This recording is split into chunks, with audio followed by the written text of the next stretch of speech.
Howdy, Brother John coming to you from Ennis, Texas. Today is August 12th, 2025. It's 5:19 a.m. The name of this is Fundraising for OSC and OSA and OSU, Part B. Again, Part B, I'm going to assume that you've already watched Part A, so I have to go redo any of that. This is in a sequence. There'll be B, C, D, E, etc. until it's done, whenever that is. So I'm just going to pick up presuming, like I just said. Let me turn to my notes.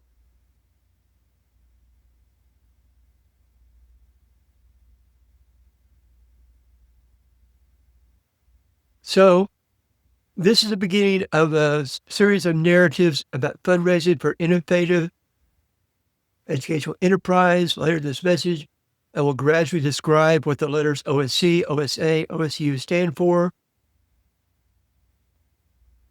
And as the founder of this organization, all three of those are the byproduct of my long and complicated life. To really appreciate this, I need to really go back to events that happened when I was 13 years old and 23 years old.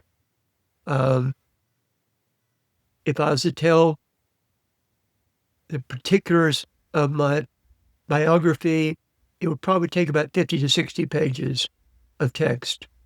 I have tried to create some summaries of that previously, and it got unwieldy and detailed, and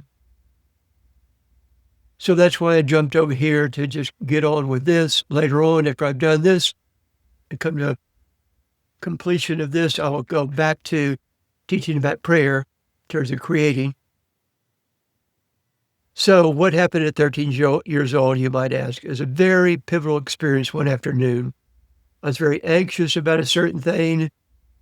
I could give long details, but I was anxious. I was in the backyard of our house. I was pacing up and down. That's how I dealt with my anxiety. And I asked the question I'm sure a lot of teenagers ask, what is the purpose of life? And I thought about what I just said. And I said, well, okay, what is my purpose within that grand purpose? Two different related questions. And then I kept walking and pacing up and down. And then I thought, I don't know. And I don't know anybody that knows. Because in the neighborhood where I was, everybody was, as my mother said, chasing the almighty buck. They were working hard to make money, to buy things, to show off in a very subtle way that they were cool, that they had made it, they were on top of the rat race. They're trying to impress people with their possessions or trophies of their accomplishment success. And that was common then, back in the 60s. It's common now. As an idealistic teenager, I felt, no, that is not a noble purpose for humans. We're here to pursue something higher than just making money, buy stuff, show off, die. Nah. It's like, so what if I was to continue on that path and become the wealthiest man in the graveyard, super rich billionaire? Yet I had ulcers all along. I'd experienced several divorces. I've been estranged from my children, grandchildren. I stepped on a lot of people to get ahead. I had dealt with lots of lawsuits along the way. I'd accumulated a giant pile of wealth, but then I went on fancy vacations, exotic vacations. I had fancy clothes. But I was always worried someone was going to break in and take my stuff. I was always worried about my investment portfolio. That's not peaceful. That's not worthwhile. In fact, maybe at about that time, probably, I had been invited by a multimillionaire to come and help with my buddies, come and help clean his yacht. He had a yacht in Galveston Yacht Club. I lived in Houston. And it was the beginning of the spring. He's going to go on the yachting season. He's going to there was a race between Galveston and Corpus Christi that he did every year. And his crew was a bunch of college kids and high school kids. He said to us,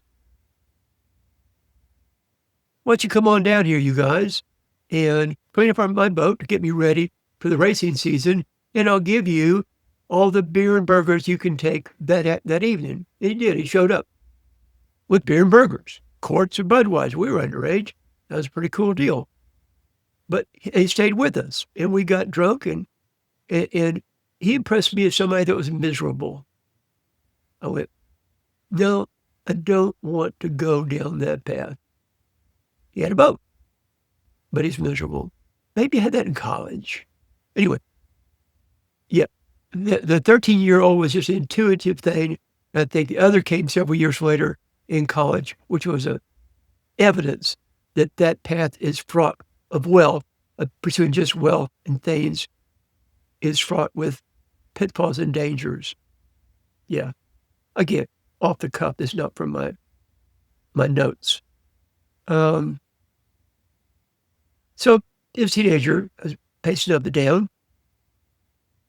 What's the purpose? The grand purpose of life was my specific purpose, was my questions. And I thought, I don't know. People around me are chasing after this stuff. Well, I know who knows. It's God. God would know the answer.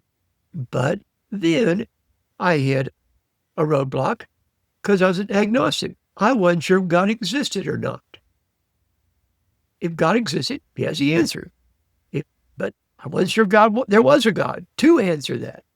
I was on the fence about that from 13 to about 21 years old.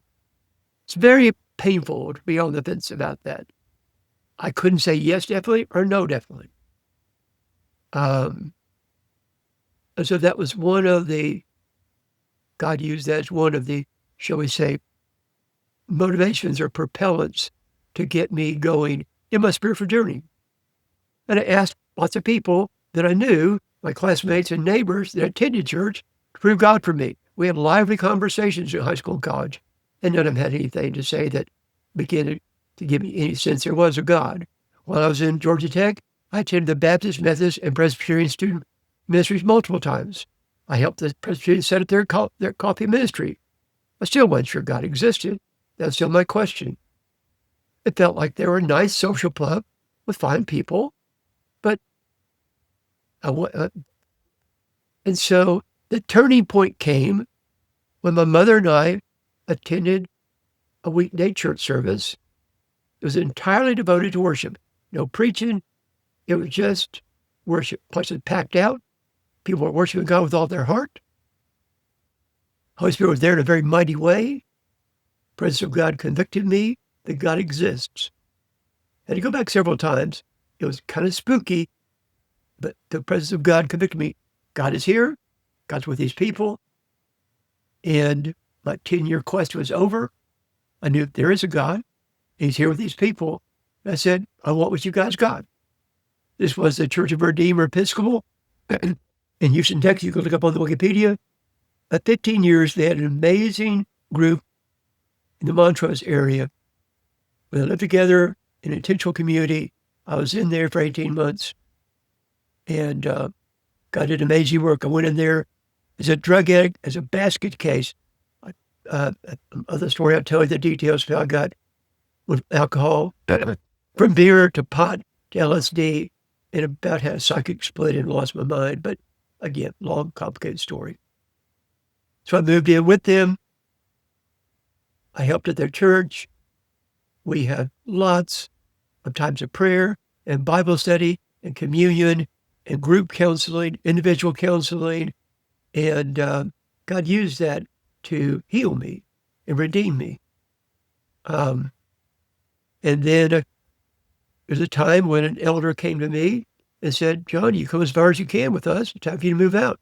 I already had a job at a hospital, and I moved out to an apartment, and I missed the music, Christian music. So I had a low alarm radio, and I turned it on. I wanted music. I got music, but also I got preaching and teaching. And they were evangelical Lutheran missionary had founded that, so he filtered and had really conservative, good teachers and preachers there. The ones that God used to evangelize me were Billy Graham, Jerry Falwell, before we got into all this political stuff, J. Vernon McGee, an excellent Bible teacher, who showed me that the epistles, what they taught, Romans and all the other ones, but especially Romans 6, 7, 8, what they taught about the gospel that I had not heard among the Episcopalians. Episcopalians love the gospels, and they kind of tip their head at the epistles. J. Vernon McGee taught the whole Bible, and I went, wow, this is what they never tell me at that part. I must be born again. And that Christ is substitute sacrifice, all that. Didn't say a peep about that. Not just that one group, one church, but all liberals ignore evangelism. The other turn my heart was a show called Unshackled. You can find it now on the internet. It's like a radio drama in the 1940s.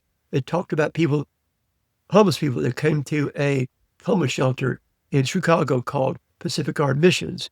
And they went from being drunks to being saved, to get their lives together, get their families back, become responsible citizens. They had transformed lives. Took them some years, but I went, wow, that's God.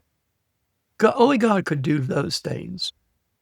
And then after I came to faith, I went to a very missions-oriented church where they often have missionaries come through at least 2-3 times a month, briefly, to present their missions. And they told stories of converting witch doctors and whole villages and impossible situations in the front lines of the mission field. You know what? That's the God I want to serve.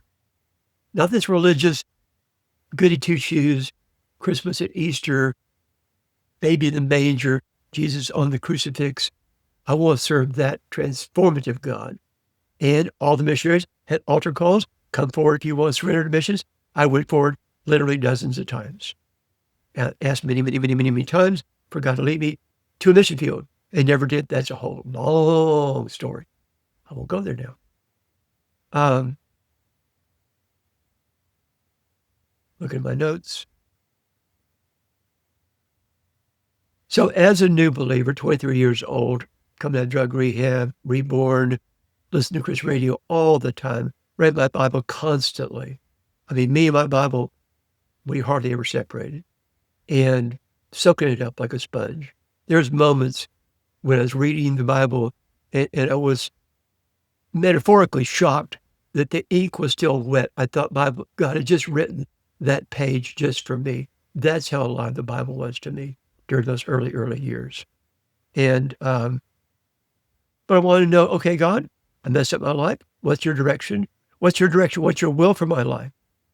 And about that time, I felt I had a visitation. I felt God called me to ministry. I went, okay, God, roger that. Ministry, where do you want? So again, we're back to the previous thinking about teenagers. What's the purpose of life? And as a Christian, what's my calling? What's your will for my life? They're similar, they're different, they're parallel. Look at my notes. I was reborn on January 16, 1977. I was in Assembly of God Church. They're charismatic. I was on the charismatic side for about 10 years, and then had some crisis that I'll talk about at a different time. I switched over more to the evangelical fundamental side. And I've had some goings with liberals, but again, long, complicated story.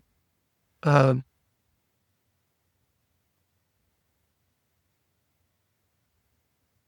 look at my notes here.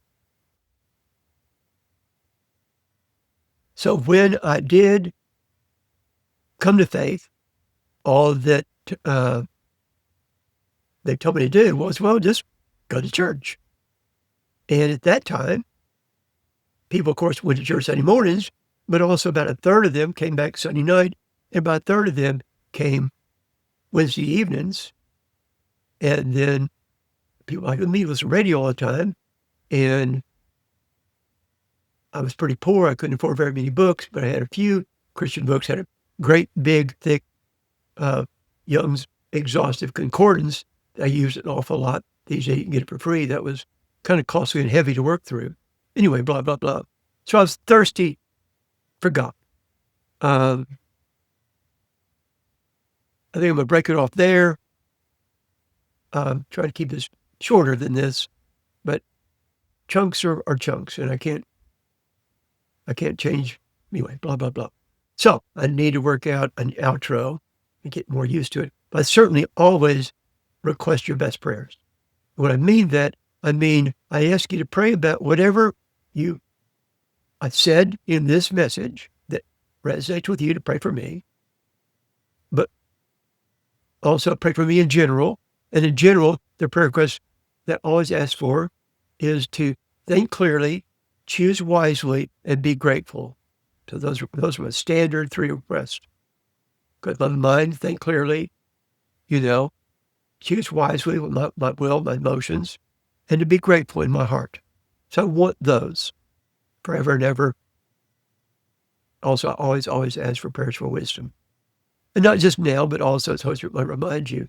And as these messages unfold, I've come this far because many, many people have prayed for me. That's a fact. Many, many, many, many, many people over these 50 plus years, including, well, we're not going to go into how my mama prayed for me. That's a whole long story. So, like I'm saying, I'm trying to keep it simple. Work with me here, huh? Shalom. I like the word shalom a lot.